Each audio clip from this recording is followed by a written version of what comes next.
Fala, amigos orquidófilos, nós vamos falar sobre a Catasetum osculatum. Mas olha, eu queria falar realmente para você que não viu esse vídeo, um vídeo que eu fiz da caixinha, aquela caixinha de cultivo, que são os materiais que você carrega no cultivo para que você possa cultivar as suas orquídeas aí. Esse vídeo ficou muito bacana, muito especial e eu recomendo que você assista ele. Esse vídeo aqui vai estar no final, tá? Na final eu vou deixar lá no fim do vídeo uma telinha para você clicar e poder acompanhar.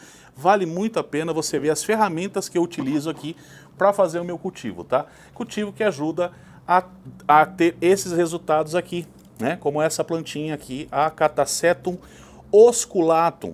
Essa plantinha aqui está em floração. Gente, a Catasetum, né, ela tem toda essa característica mais exótica, possui flores grandes e sempre com esses aspectos mais exóticos, né? É lógico que tem a gente que aprecia muito, tem gente que não aprecia tanto assim, assim como, né, nos gêneros em geral nas orquídeas. Mas essa planta realmente é muito bonita, vale muito a pena você ter ela na sua casa. Existem características dessa planta que eu vou mostrar, né, para você aqui, principalmente da forma que essa planta consegue se reproduzir, né, a forma que ela faz para se reproduzir. Essa daqui, né, a Catasetum osculatum, ela dá ali em Mato Grosso do Sul, em Rondônia, é onde essa planta, os seus habitats, né, mais encontrados, mais encontrada essa planta aqui, vivendo nesses habitats. E muitas Catasetum necessitam de muita iluminação para poder florescer. Essa daqui eu confesso para vocês que ela tem uma característica de que se você entregar mais luz, ela vai florescer bem e até uns 60, 65%, né, de sombreamento sobre ela, ou seja, um pouco menos iluminado, ela também consegue florescer. É muito característico desse gênero de que, para que se haja, principalmente as flores femininas, né, para que haja polinização, essas orquídeas, as Catasetum, têm que ter uma luminosidade maior.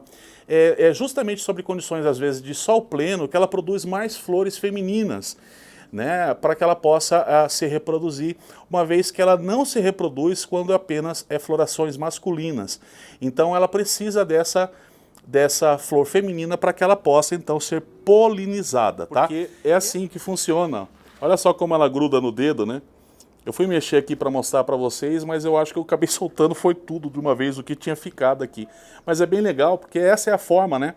Quando o inseto vem mexer, né, nessa parte dela aqui, ele vem aqui, ele começa a mexer aqui, ela joga isso aqui que nem um estilingue e acaba pegando no inseto e veja, não solta, né? É difícil soltar, né? Aqui no meu dedo, né, fazendo uma flexão forte aqui, ela solta, né? Mas no inseto, um insetinho, uma abelha, alguma coisa, não consegue se livrar. E é nesse momento que o inseto pega essas políneas e acaba fazendo, né, a polinização sobre ela, né? Porque daí depois essas políneas ficam aqui, ela gruda mesmo, ó. Olha como gruda, cara, gruda para valer.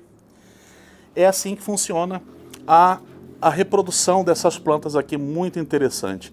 Ela produz cachos grandes, tá? Então aproximadamente, esse cacho que você está vendo aqui, ele tem aproximadamente aqui uns 35 centímetros.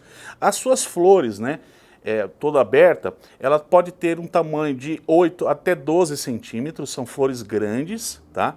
Produzem todos esses aspectos, né, que parecem ser penteado, né, meio franjinha aqui, né, muito bacaninha. Esse é o aspecto da osculatum, existindo, claro, né, diversas Catasetum que têm essas mesmas especificações, inclusive alguns cruzamentos, né, como por exemplo a osculatum com denticulatum, que se mantém esse mesmo aspecto de flores, só que com um tom um pouquinho mais avermelhado, um pouquinho mais vinho. Fica uma coisa muito bonita também os cruzamentos feitos com essa planta aqui. Lembrando que ela tem essa coloração, existindo coloração mais forte, mais escura, tá? Essa daqui é uma coloração um pouquinho mais esverdeada, mas a osculatum também tem a coloração dela mais escura. Bom, outra coisa que eu queria falar para vocês também sobre o cultivo dela, vocês viram que eu mostrei aqui um take para vocês dessa planta fora do meu orquidário. Essa planta ela está debaixo ali de um pé de limão que eu tenho aqui, né, um pé de limão siciliano, para fora do meu orquidário. E ali ela se dá muito bem, já tem aproximadamente uns 3 a 4 anos que ela está ali fora. Todos os anos ela floresce muito bem. Uma coisa que é bem característica dessa orquídea, né, é ela soltar suas folhas né? E ela vai ficar sem folha nenhuma durante o processo até a brotação, né? Depois ela brota, né? Ela vem com as brotações, as suas folhas, floresce e depois ela vai soltar essas folhas novamente, vai ficar com esses pseudobulbos que podem ficar feio, mais engrunhado, e depois você pode fazer a sua manutenção, né? Pega lá a tua tesoura, passou a floração, faz um cortezinho nessas partes mais feias, deixando sempre a planta com essas novas brotações, sempre com aquele aspecto mais bonito, né? É o que eu aconselho que você faça. Ela vai muitíssimo bem em cachepô, esses cachepôs, né? Que são de forma de chapéu, né, que a gente chama, né, que ele parece um chapéu, né, ele começa pequeno, ele vai crescendo, que é justamente o que você viu aqui, ele é muitíssimo bom, tá? Ela adora isso porque ela gosta realmente de enraizar e depois ela começa a produzir flores, raízes para cima. É uma característica também de muitas das catacétons que fazem isso na natureza justamente para absorver mais umidade e ter também a possibilidade de conseguir mais alimentação também. Então ela produz essas raízes para cima de uma forma de captar alimento e umidade. Só para que vocês tenham uma pequena noção, né, do que eu estava falando sobre as raízes, é muito comum você ver as raízes crescer dessa forma, né? Então ela enraiza para baixo, mas ela também produz raízes para cima, que é justamente para que as raízes possam captar o maior número de nutrientes, né, através do próprio ambiente dela, assim também como a umidade. É uma coisa bem interessante, né? Essa daqui, por exemplo, não é uma catacéton, é uma clovésia, mas é justamente dessa mesma família, né? Cycnoides, que a gente vê também ter esses aspectos de desenvolvimento dos seres vegetais, exatamente como essa que está crescendo aqui. E normalmente em troncos você vê muito mesmo ela fazer essa emissão de raízes para cima, né? Quando você vai à natureza ou em cultivo mesmo, como você está vendo aqui, né? Um exemplo que eu estou te dando, mas você vê na natureza também em troncos ela produzir toda essa raiz, toda espetada, assim, é uma coisa bem interessante a forma de vida que essa planta encontrou para conseguir sobreviver melhor. Então, quando for plantar, dê preferências mesmo para tronquinho, para essa planta, ou cachepôs, como você está vendo aqui.